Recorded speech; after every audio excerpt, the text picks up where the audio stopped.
Boa noite e sejam todos muito bem-vindos aqui a mais uma live Leitura Zen do Templo Bushinji. Um prazer estar de volta. Semana passada eu não transmiti, pois tínhamos um evento muito especial com a nossa querida Sui-san, Então acabamos não transmitindo semana passada. Mas estou aqui de volta com vocês, E pessoal, novidade hoje, antes de eu começar a leitura do dia de hoje, Novidade que vocês já devem ter vistos. Nosso querido Shusei-san, que dá as instruções de Zazen às quartas-feiras, ele está subindo os vídeos aqui das leituras para o YouTube. Então visitem lá, Bushinji Oterá, eu vou pôr depois aqui no comentário, tá? O link e confiram. Então, vocês têm agora a live que dá para acompanhar aqui. Vocês têm os vídeos que ficam gravados aqui no Facebook. E vocês têm ainda os vídeos agora, os mesmos vídeos que ficam aqui no Facebook, a gente está subindo no YouTube também. Então fiquem à vontade para entrar no YouTube, se subscrevam na página, assistam os vídeos, deem like, comentem, porque isso tudo ajuda o algoritmo do YouTube, ele começa a marcar aquilo como relevante. E não que a gente queira ganhar dinheiro, alguma coisa, não. Nosso objetivo aqui é espalhar o Dharma, é ensinar o Zen, Então, se vocês puderem dar esse like, compartilhar o vídeo, tal, seria bem legal, todo mundo que tá fazendo esse grande esforço, esse trabalho aí todo voluntário, por todos nós, para realmente podermos espalhar esse Dharma, podemos discutir um pouco esse Dharma, podemos estudar juntos, entendermos juntos esse caminho de Buda, Então, por favor, fiquem à vontade, entrem lá, assistam, comentem, por favor.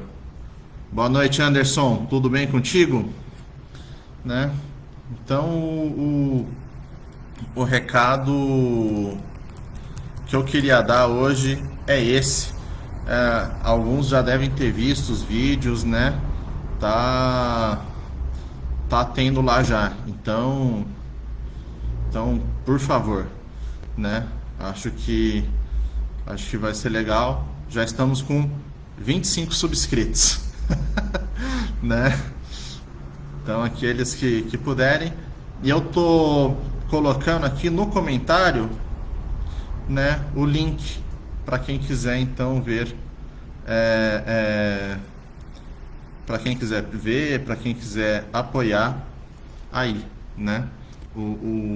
E todos os vídeos, inclusive esse aqui hoje, vai estar lá. Tá bom, pessoal?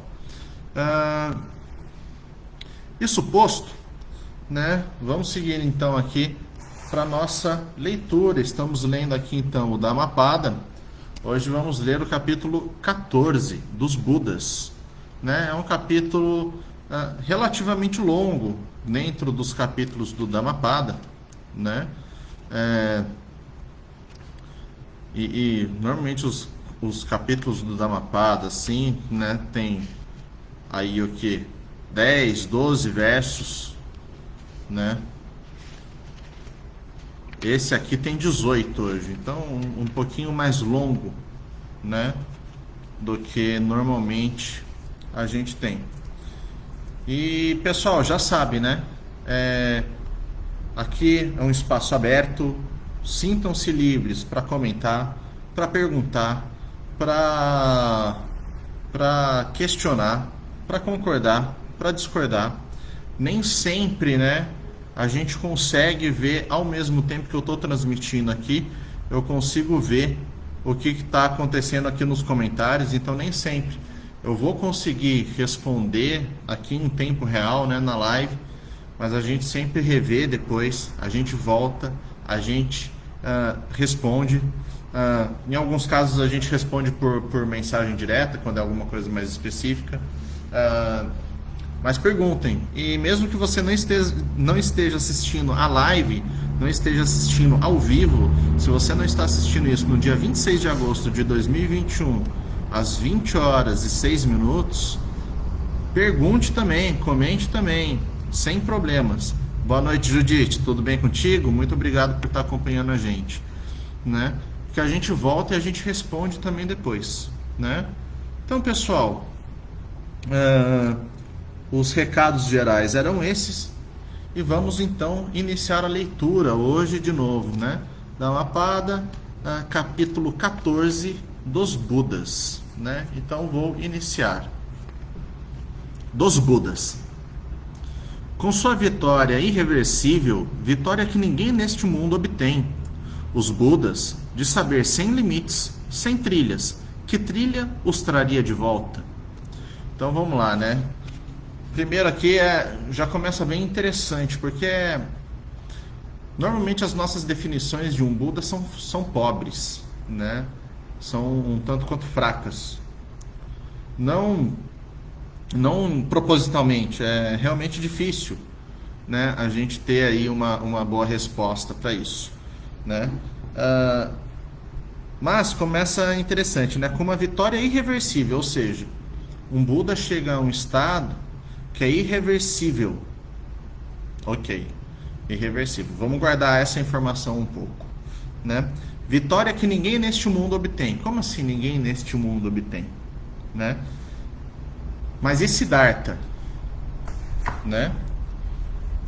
Na interpretação zen budista, Buda Shakyamuni é uma entidade um tanto quanto distinta de Siddhartha Gautama, um tanto quanto distinta de Buda Gautama. Mesmo que Siddhartha Gautama seja um desperto. Um Buda é um Buda de uma era, ou seja, é alguém que conseguiu não só despertar, porque existem outros seres que não conhecem o budismo, não conhecem o Dharma proferido por um Buda e despertam, tá? Esses seres são chamados de Pratyeka Budas.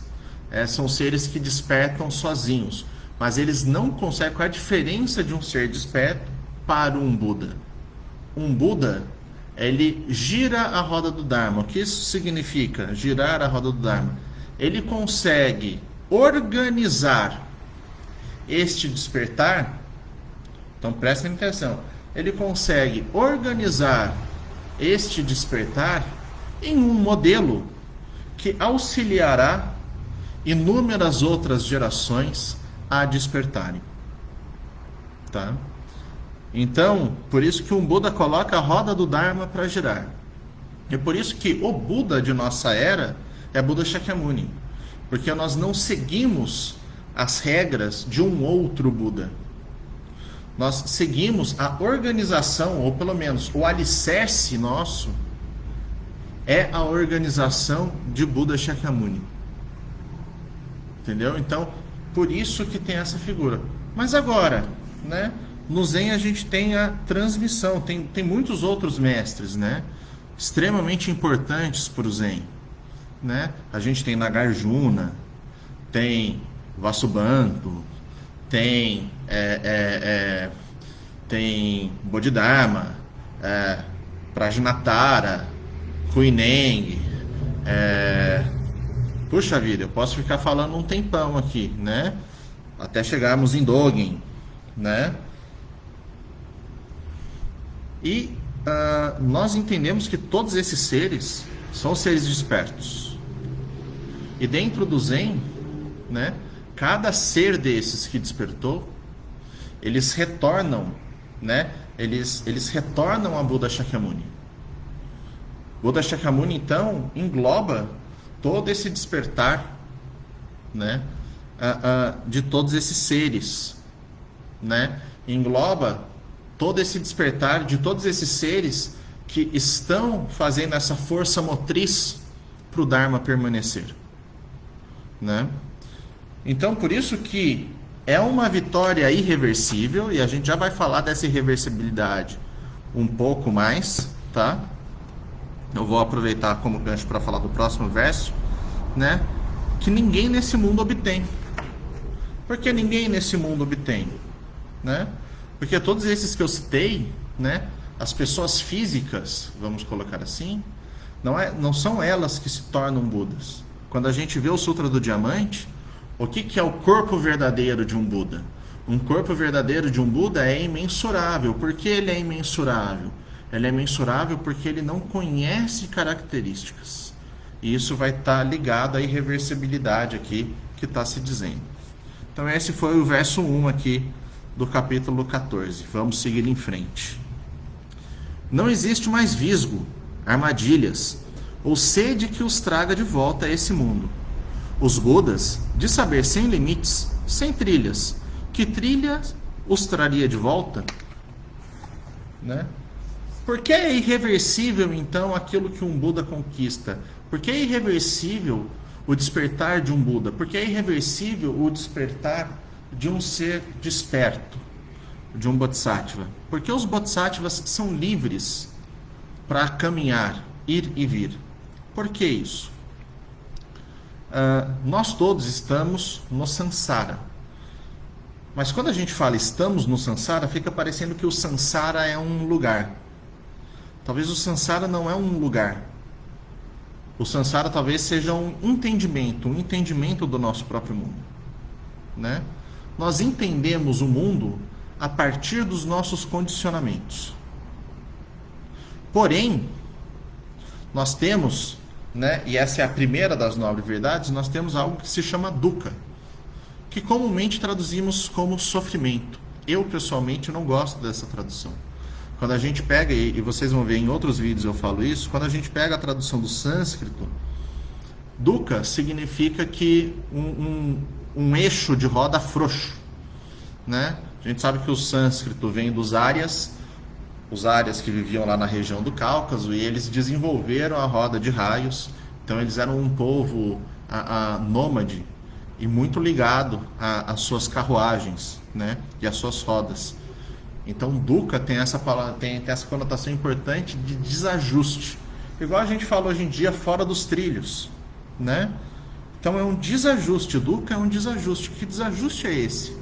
Justamente de não entendermos o condicionamento de nós mesmos, né? Essa que é a vacuidade que a gente tanto se fala, né? Quando a gente lê o Anattama Sutra, né? Lá Buda explica que os 5 agregados, o que são os 5 agregados? É aquilo que nos constitui.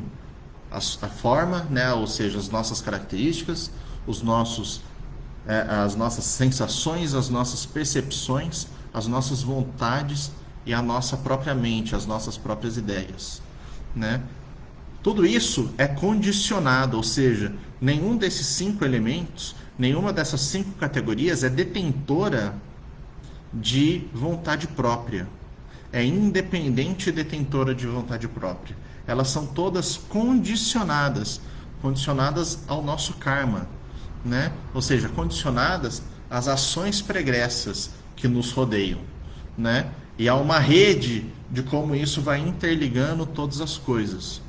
Ou seja, a maneira que eu entendo o mundo é uma versão de entendimento do mundo, não é o mundo de fato.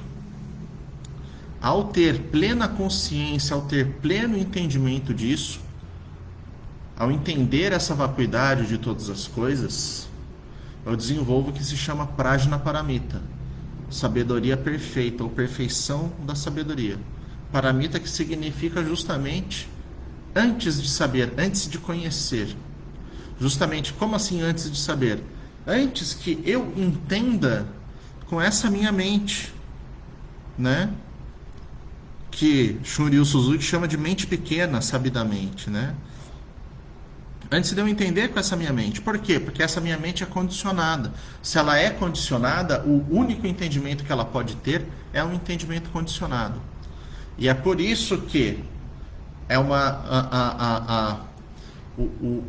os bodhisattvas estão livres. Por quê? Porque ele tem a consciência plena do seu próprio condicionamento. E tendo a consciência plena do seu próprio condicionamento, ele tem a consciência plena do seu dukkha, que é o que, de novo? O desajuste. Que desajuste? De achar que aquilo que entendemos é a verdade.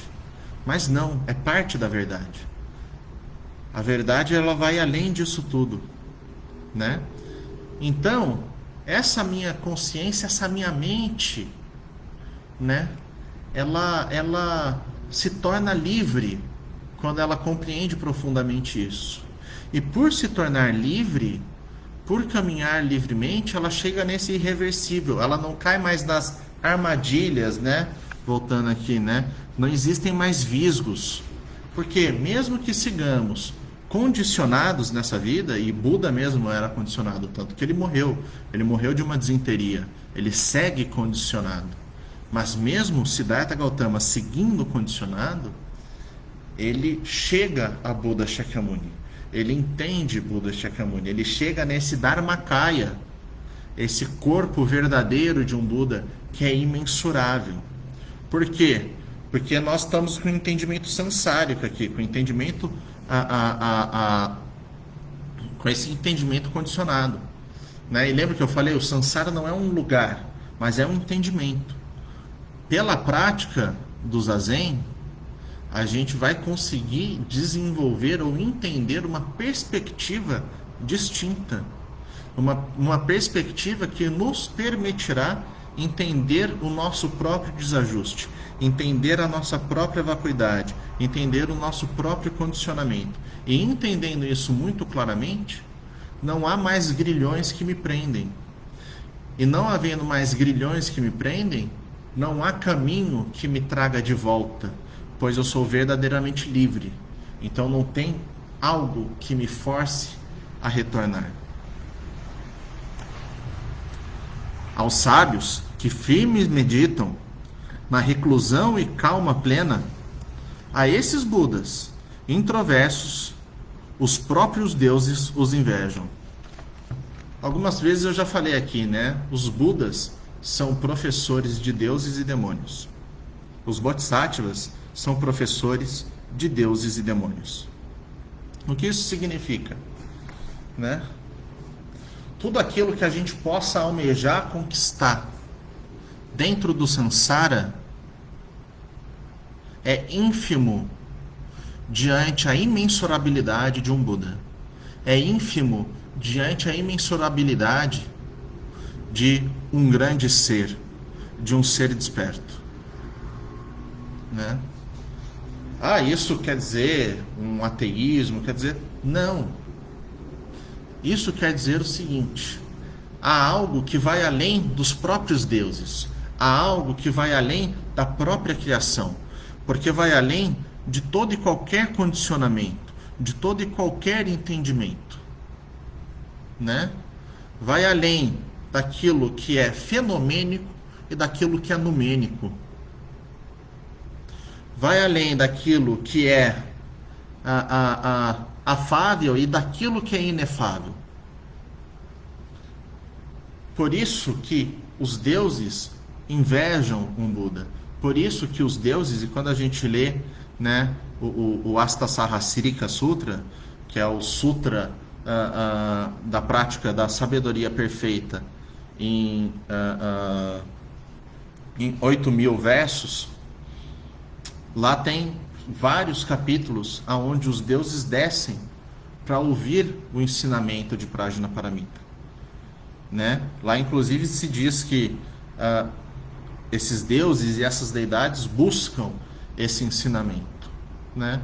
Por quê? Porque eles conhecem o seu condicionamento e querem se libertar de tal condicionamento, né? Ou seja, o que isso significa na prática para a gente?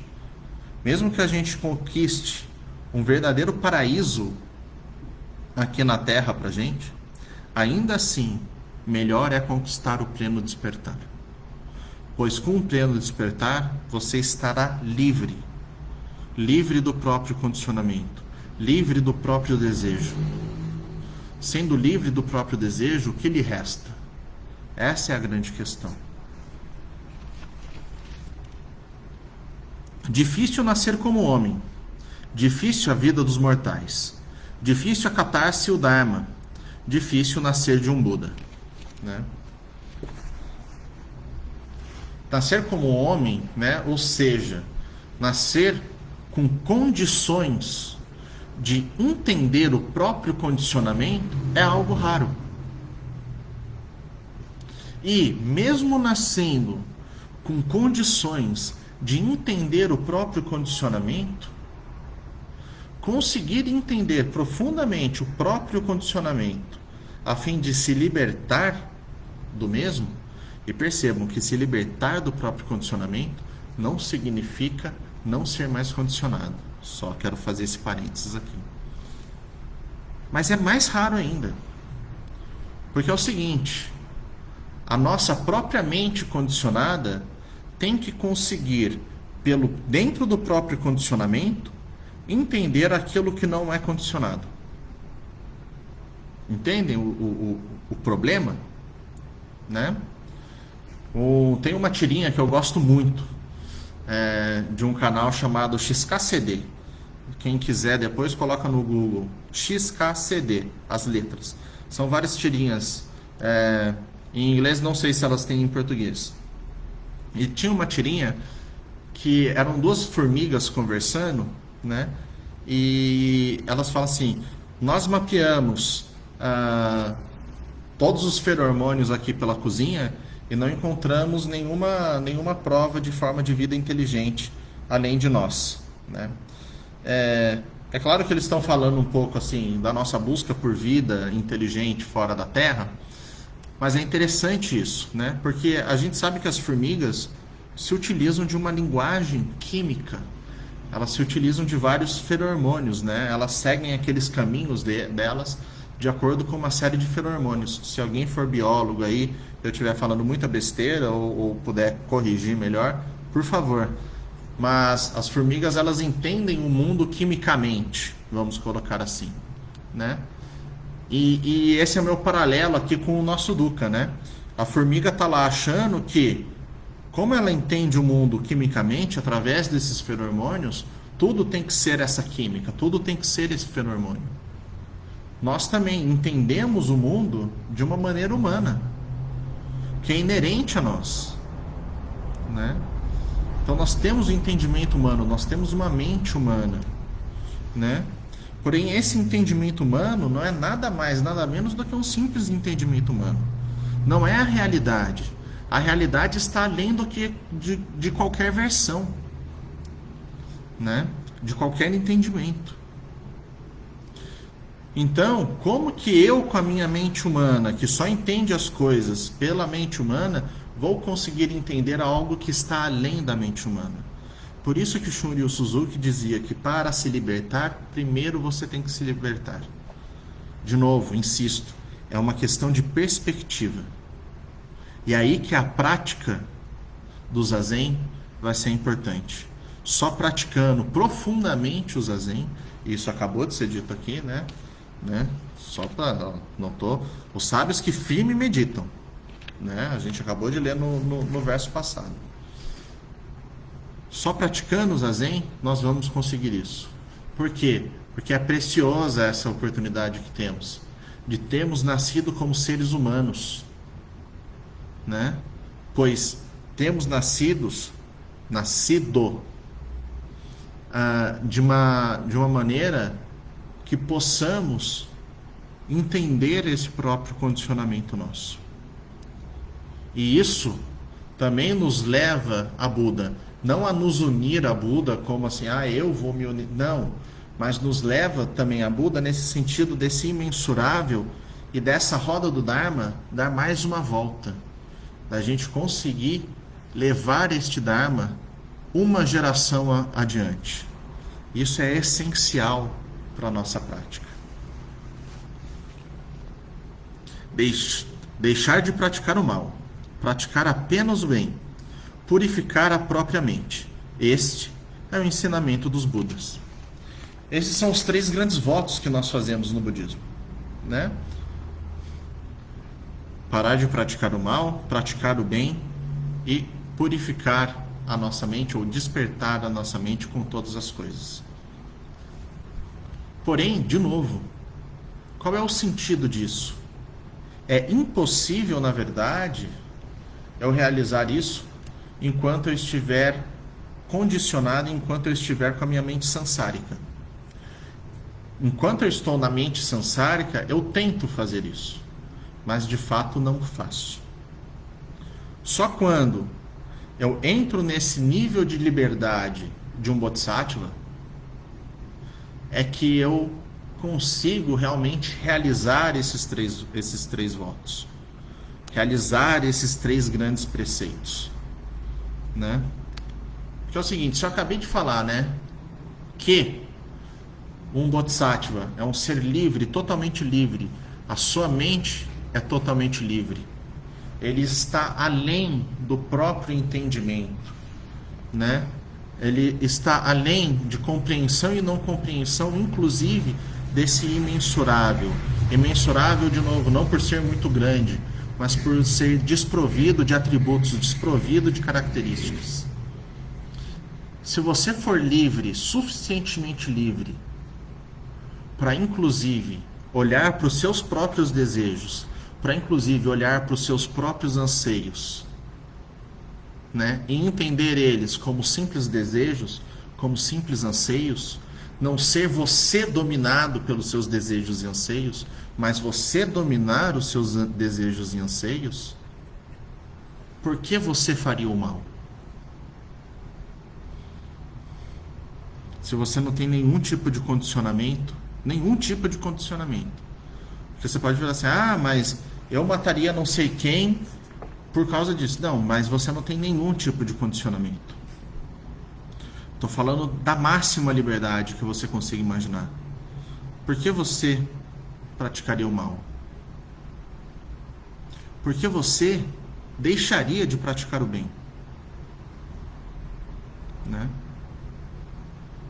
Então esse é o grande ponto.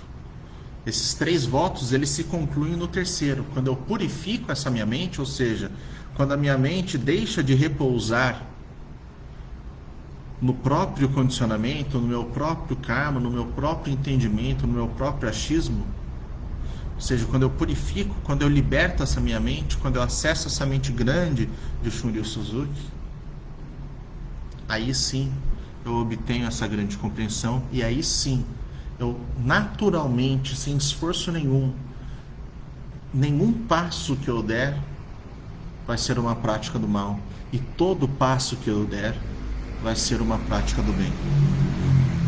Isso é importantíssimo de entendermos. Paciência e indulgência são esforço sublime. Sublime o nirvana, assim afirmam os Budas. Não será um recluso caso os outros ferir, nem um asceta caso os outros insultar. Por que você não vai ser um recluso ou um asceta se insultar e ferir os outros? Justamente por aquilo que eu acabei de falar, né? Mas Buda falava rigidamente com os brahmanes da época, falava, né? Ele falava de fato. Porém, ele não falava de um ponto de orgulho, de um ponto de ego ferido. Ele falava num ponto de instrução. O Dharma pode ser ríspido. O dia a dia de um mosteiro, de um templo, pode ser ríspido. Pode ser severo, né? Porém, ele não pode ser algo que insulta ou que fere, né? Por quê? Porque esse não é o caminho dos Budas. De novo, alguém totalmente livre, por que insultaria alguém? Por que feriria alguém? Não criticar, não causar dor. Conter-se segundo os preceitos. Só comer com moderação, viver em um lugar afastado, com a mente sempre elevada. Este, o ensinamento dos Budas. Novamente, né? O ensinamento dos Budas, não só os 3 grandes preceitos, mas os 5 menores preceitos também. Ou seja, na forma de vida. E por que isso? Se um Buda, né? E esse é um tipo de questionamento ou tipos de debate que a gente vê no Zen, né? Se um Buda é totalmente livre, se um Bodhisattva é totalmente livre, por que ele segue os preceitos? Se um Bodhisattva é totalmente livre, por que tantas regras dentro de um mosteiro, né? Se um Bodhisattva é totalmente livre, por que ele não pode isso, por que ele não pode aquilo?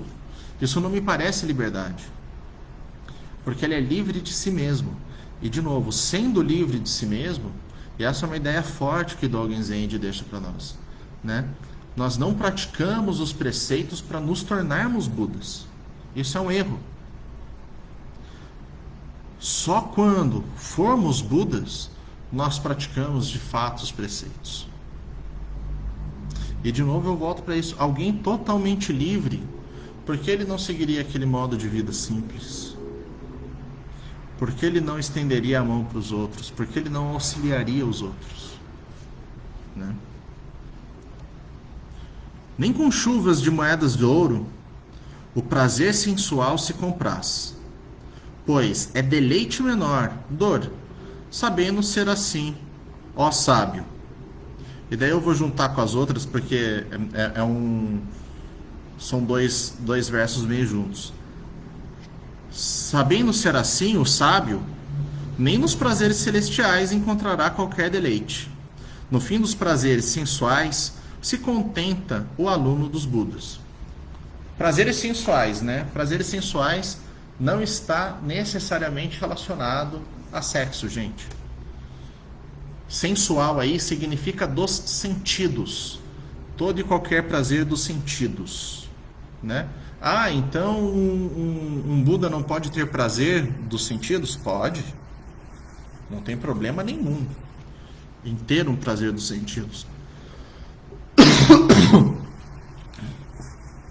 Porém, o sábio entende que este prazer é um prazer condicionado. É um prazer momentâneo. Então, ele não se torna um prisioneiro deste prazer. Os grilhões deste prazer não são o que o guia. A liberdade o guia, a sabedoria o guia. Esse é o grande ponto aqui, né? A gente tem às vezes muita ortodoxia, né? Já tive pessoas aqui da minha sangue que, putz, então eu acho que eu vou largar a minha namorada, eu acho que eu vou... Não é isso. Vou deixar de trabalhar. Gente, eu estava trabalhando até agora há pouco, né? Eu preciso das minhas moedas de ouro também para sobreviver. Agora, eu não posso cair na armadilha de deixar que isso seja o meu guia. Eu não posso cair na armadilha do meu entendimento de que a melhor comida, a melhor bebida, o maior dinheiro, o maior luxo, etc, etc e tal, é o que vai me trazer satisfatoriedade. Não. O que vai me trazer satisfatoriedade é ir além de satisfatoriedade. É essa total liberdade do caminho dos Budas. Por isso que é nisso que o sábio se empenha. Muitos vão procurar refúgio nas montanhas e nas florestas, em vergens de plantas e árvores, homens levados pelo medo.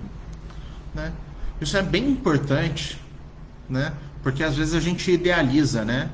Ah, não, quando eu for para a Índia, no mosteiro, no meio do Himalaia, não sei o quê, com os monges lá que já estão lá e recitam os sutras de não sei quantos mil anos de idade e tal, daí sim eu... Não. Não é esse o ensinamento dos Budas. Não é esse o refúgio dos Budas. Vocês podem estar na sua casa, aqui agora, e se refugiar com os Budas agora. Como? Refúgios seguros não são. Refúgios sublimes não são. Nesses refúgios, se hominizando, não escaparão de sofrer. E já vou juntar com outro aqui que está ligado. Mas o que no Buda, no Dharma, na Sangha refúgio buscarem, todas as 4 verdades com suma consciência verão. O sofrer, como ela aparece, como ele pode ser extinto, e os 8 nobres caminhos que levam a essa extinção. Ou seja, não é no prazer sensual que eu vou conseguir algo, né? É o primeiro verso. Nem também me refugiando, indo para o meio do mato, vivendo uma vida ascética.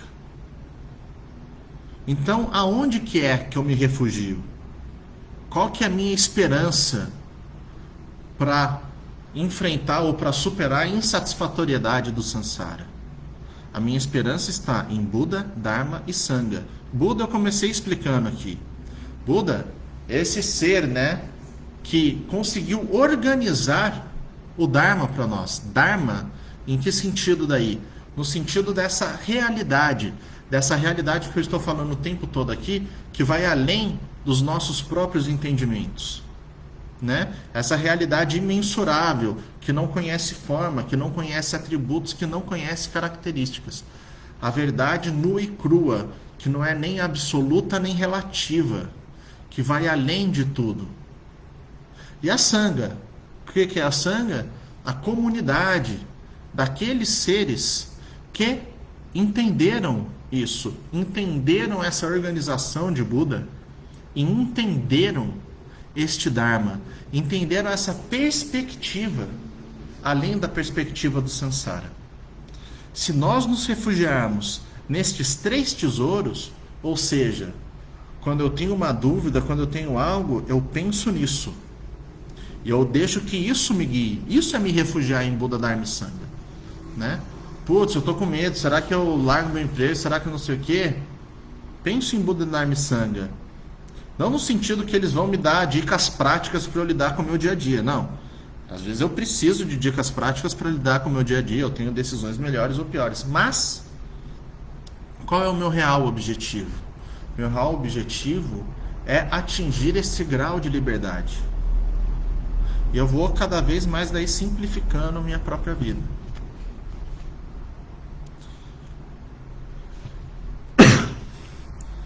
Este que é refúgio seguro, este que é refúgio sublime. A este refúgio chegado, do sofrer se libertarão. Que é aquilo que eu acabei de explicar. Está ligado aqui também a esses outros versos.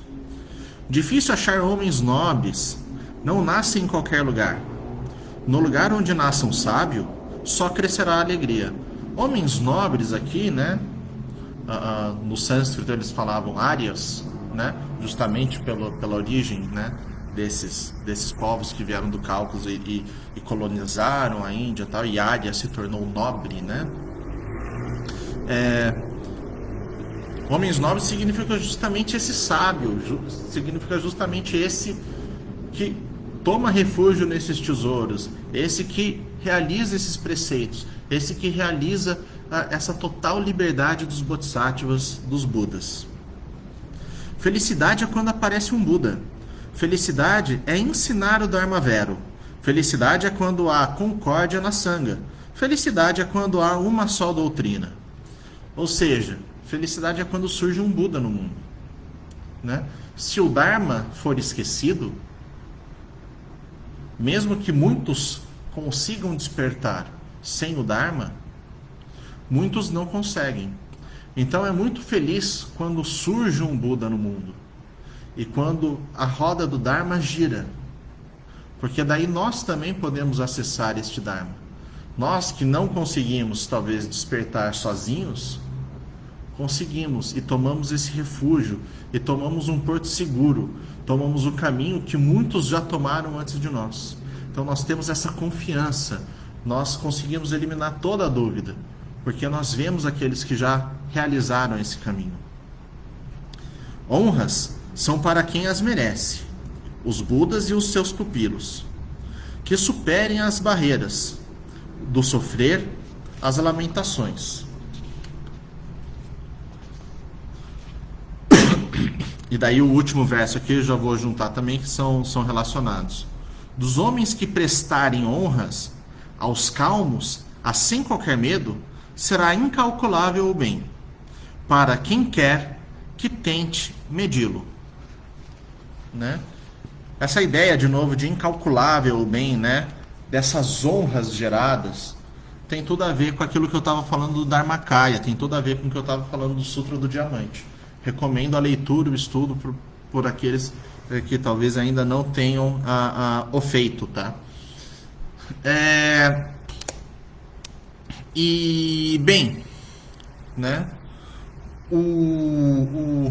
Esse incalculável, de novo, vem dessa ideia dessa verdade que está além do entendimento. Se está além do entendimento, eu não tenho características, atributos que eu possa colocar lá. Por isso, ele é incalculável, ele é imensurável. Não é de ser muito grande, né? Mas é de ser essa outra perspectiva. Essa perspectiva que nós temos que praticar o Zen para conquistar, né? Pessoal, acho um capítulo super relevante esse de hoje. Espero que tenham gostado, espero que tenha sido proveitoso, né? E, bem, se ficarem dúvidas, deixem aqui as dúvidas, fiquem à vontade.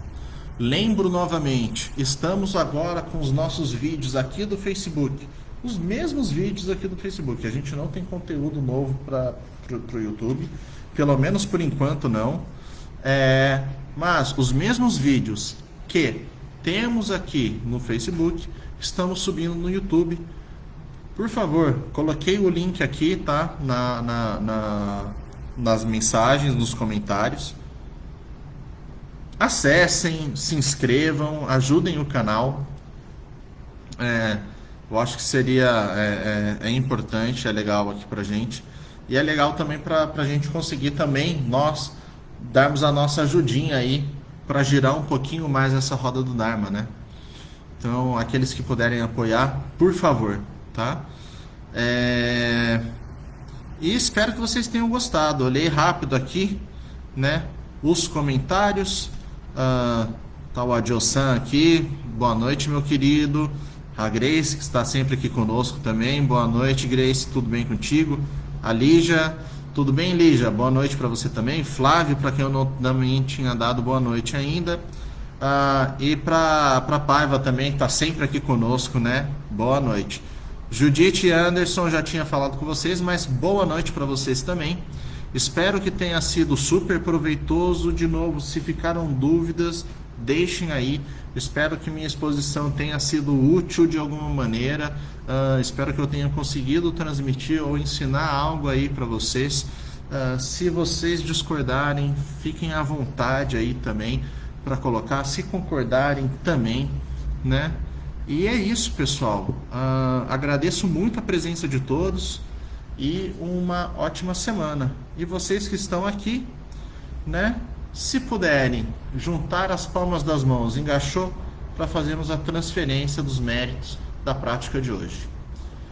Nega waku waku no kudo komo tema niku isai ni oyoshi.